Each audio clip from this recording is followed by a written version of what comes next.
Mga kabindor, subukan namin pumunta ng Maynila. By ano lang, kulong-kulong. Tingnan namin kung magkano gasolina yung makukonsume namin. Saka ilang oras ang biyahe mula Mabalacat, Pampanga hanggang Maynila.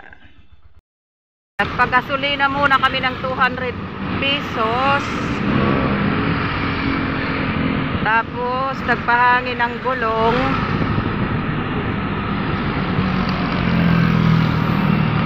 Ready to go na.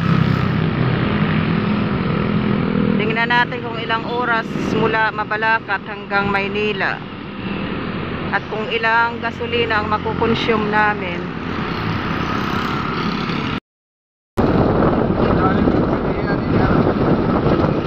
Dalawang oras na kami nagbibiyahe, mga kabindor. Apalit, Pampanga pa lang kami. Dalawang oras pa bago namin marating yung Maynila.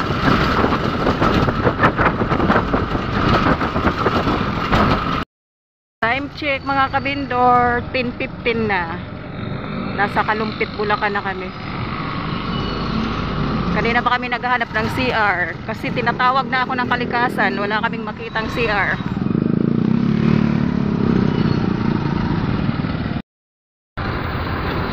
Malolos, Bulacan na kami mga kabindor.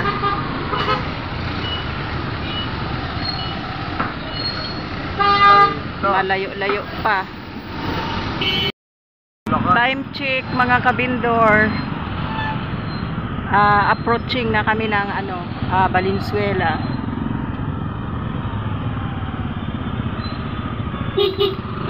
10:55 na. Papasok na kami ng Valenzuela. Umalis tayo doon sa Mabalacat ng 8:15. Ngayon 10:55. 5 minutes na lang 11 na. Papasok pa lang tayo ng Valenzuela. So bali magtatatlong oras na.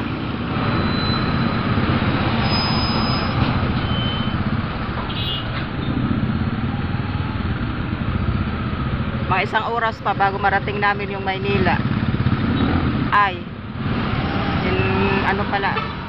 Tama, Divisoria.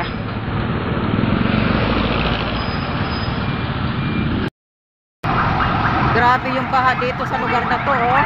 Taas ng tubig. Malagpas Bulacan.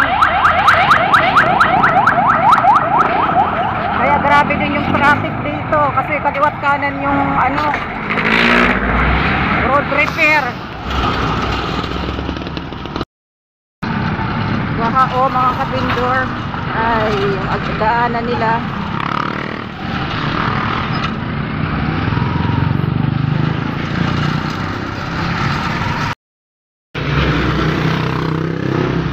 Time check mga kabindor, magwa 1 o'clock na.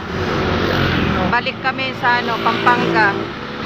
Hindi kami natuloy sa Divisoria kasi bawal yung kulong-kulong sa may Valenzuela. Kaya sayang yung pagod namin, sayang yung gasolina.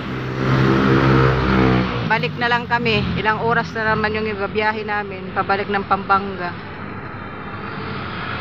Bawal kasi pumasok sa Valenzuela yung kulong-kulong.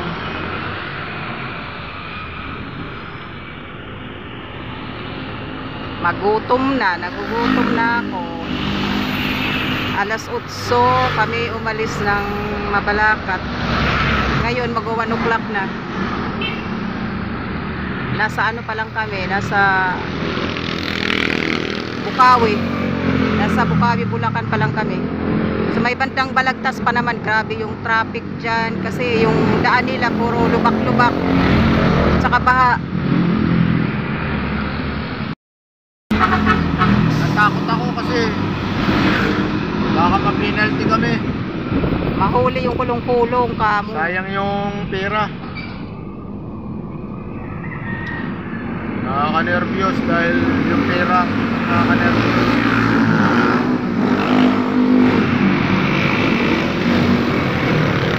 Ano rin yun.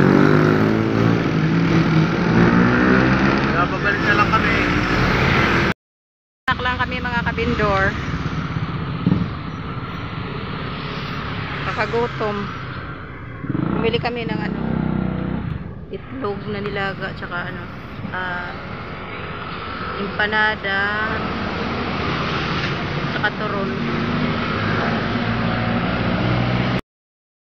1:30 na mga kabindor. Nandito pa kami sa Balagtas, Bulacan. Tumabi lang kami sandali sa daan para mag-snack. Nakakagutom. Malayo pa yung gabiyahiin namin. Hala, grabe, pang ilang ano muna yan? Itlog? Pang-anim?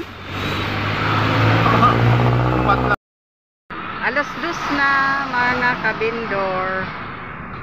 Nandito pa lang kami sa Apalit. Pahinga kami ulit. Pahinga kami. Malapit na kami. Pahinga kasi mainit na yung makina ng kulong-kulong namin. Pag nakabili kami ng ano, Time check mga kabindor. Alas 3 na ng hapon. Nandito na kami sa San Fernando. San Fernando, Pampanga. Malayo-layo pa. Mga isang oras kalahati pa bago namin marating yung Mabalacat. Matraffic pa naman dito.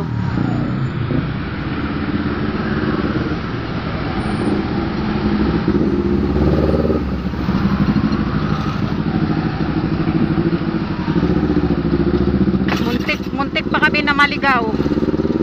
Ibang daanan yung pinasukan namin. Mabuti na lang nagtanong-tanong kami. Pahinga na naman kami mga kabindor. Nakakapagod sobra.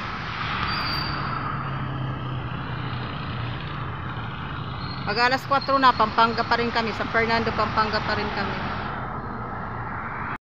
Dito na kami sa Angeles mga kabindor. Dito na lang kami bumili ng paninda na ano yun. 50. Yung pira? 215 sa'yo? Pwede na doon. Okay na yan. Magkano lang naman yung ano? Magkano lang naman yung... Oh. Dito na kami sa Mabalacat mga kabindor. Bili lang kami ng ulam namin. Kasi gutom na kami. So, bali inabot ng 10 hours yung biyahe namin. Galing Mabalacat hanggang Maynila. Hindi nga kami nakarating sa pupuntahan namin eh. Hanggang Valenzuela lang kasi bawal yung kulong-kulong namin ipasok. Bye mga